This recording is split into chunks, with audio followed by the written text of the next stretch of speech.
My name is Colleen Lawson. I wrote a letter today, March 21st, 2011, to my legislators and my friends. And my intent in that letter was simply to open the box of my life and say, look at this, and explain it to me, please.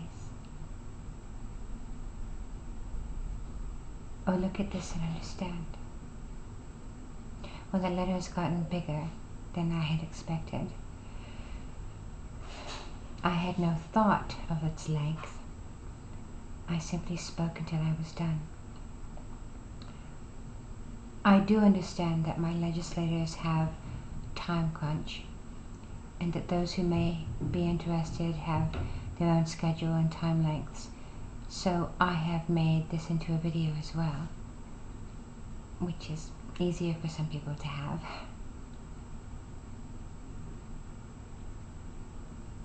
Here's my letter. Dear Legislator, could you please help me decide which of my kids' lives to save? Here's the problem. Last night, yet another of my kids found himself on the goodbye end of a robber's gun, as the robber slowly counted down 5, 4, 3, 2. I know you politicians told us if it saves one life, then keeping guns away from law-abiding citizens is the right thing to do. But I'm having a little trouble figuring out which life is the one to be saved. I've had most of these kids for 20 years or more, and I've grown rather fond of them.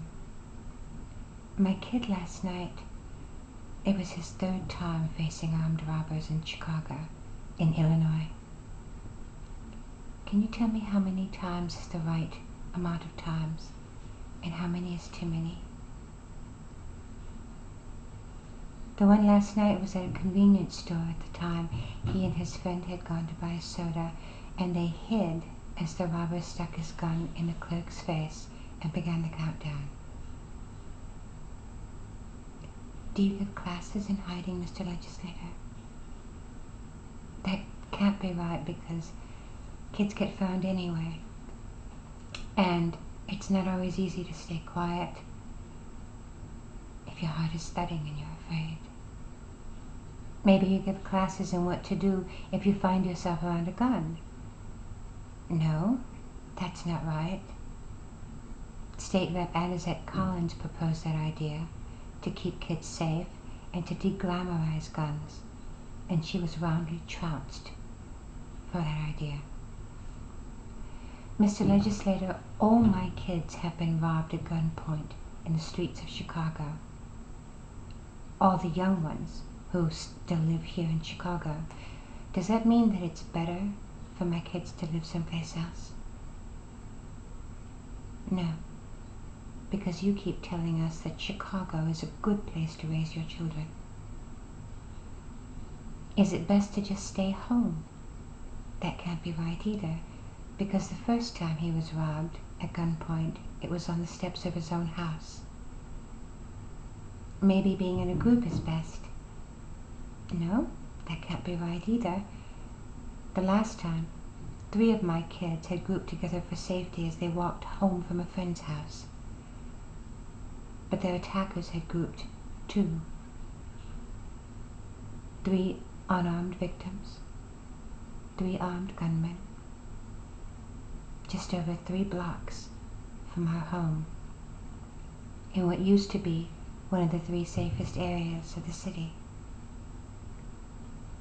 Mr. Legislator, I have tried to keep my family safe by living in an area where lots of policemen live. It seems to be open season on cops, too. Even Thomas Wortham, a cop who was also the son of a cop, was gunned down in front of his parents' home as his father watched. Should I try one of the other safe areas of the city? I can't find them anymore. Less than 24 hours ago, an acquaintance of mine with a group of 4 was in Lincoln Park and was robbed by a group of 4. So maybe only going out in daylight is the answer, or in an area that's more retail than residential. But that's not right either, because 2 of my girls were attacked mid-afternoon as they waited for a bus near a major shopping center. You may say that everything's fine because none of my kids were shot or killed, and because last night's robber was contented to take the money and the goods and to let the clerk and the customers go. But it would have been hard to say that as I wiped the blood from the face of the one who had her head slammed into the concrete sidewalk when she and her friends were robbed. And that can't be right anyhow, because not every kid escapes uninjured.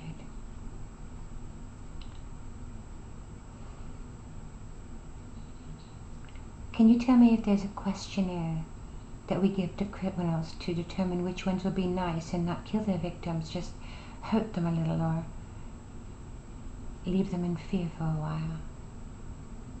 How much is a little? How long is an okay while? Maybe I've misunderstood the whole if it saves one life policy. If you mean that so long as my kids are safe when disarmed in the streets of Chicago, the disarm policy of Chicago is still justified? Which kid? What do I tell the siblings? What do I tell my neighbors as they mourn for their slain kids? What if it's your kid that gets killed or hurt, Mr. Legislator? And I can't help because I can't help.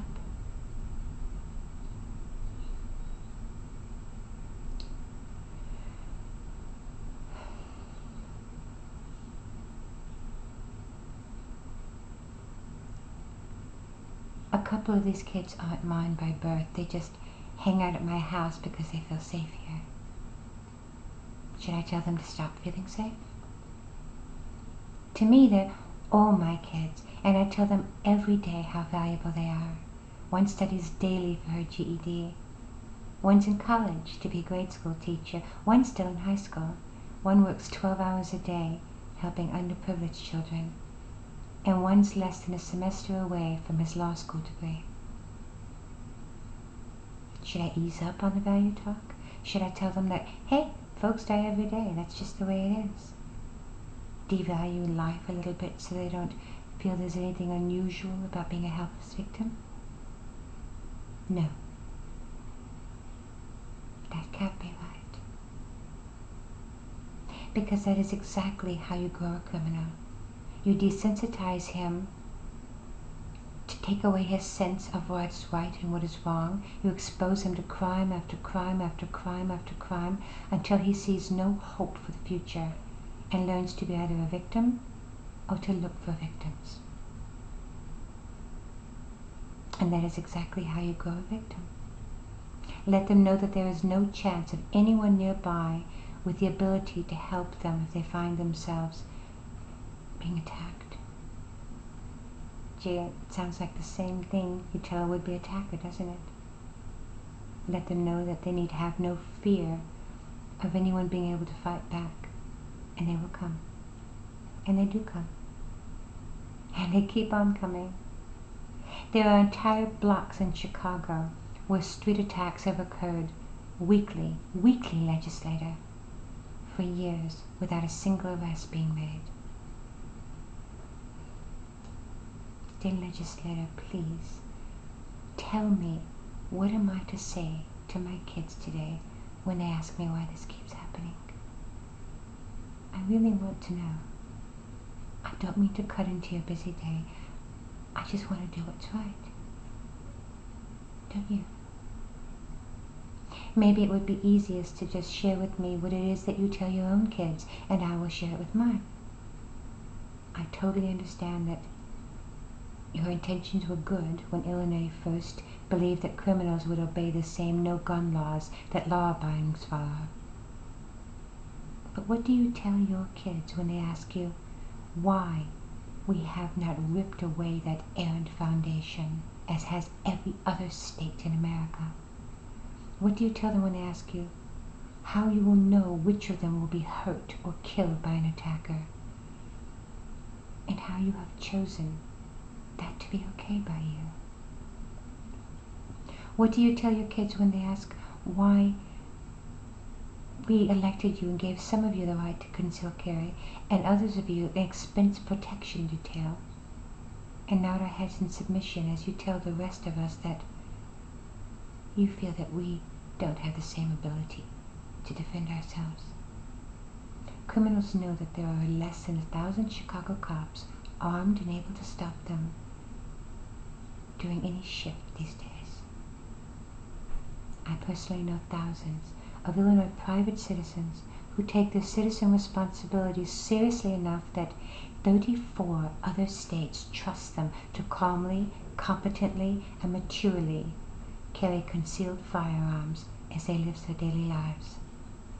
The children in those states can stand on their own steps, shop in convenience stores, and wait for buses near malls with the confidence that they and their would-be attackers are constantly aware that someone may be right nearby to thwart an attack and to help them stay safe. Someone who has so committed themselves to time, training, and mastery of defense that they can stand out easily as the calmest people in the scene in an emergency situation.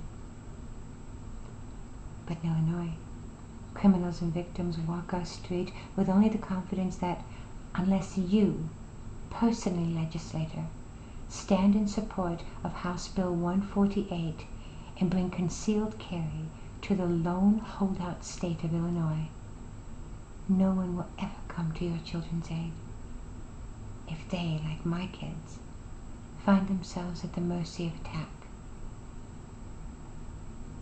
This can't be right, can it?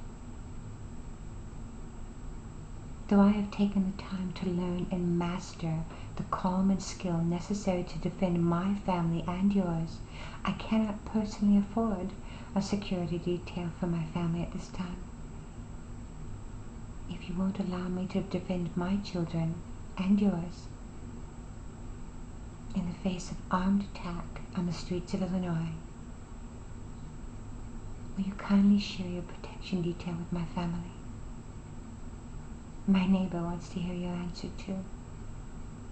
And if you will not, then tell me, please. What shall I say to my kid today as I help him through the sound he's heard again and again for the past 12 hours? You remember. The sound that goes 5, 4, 3, 2. How long should he wait for the final click? How long should I?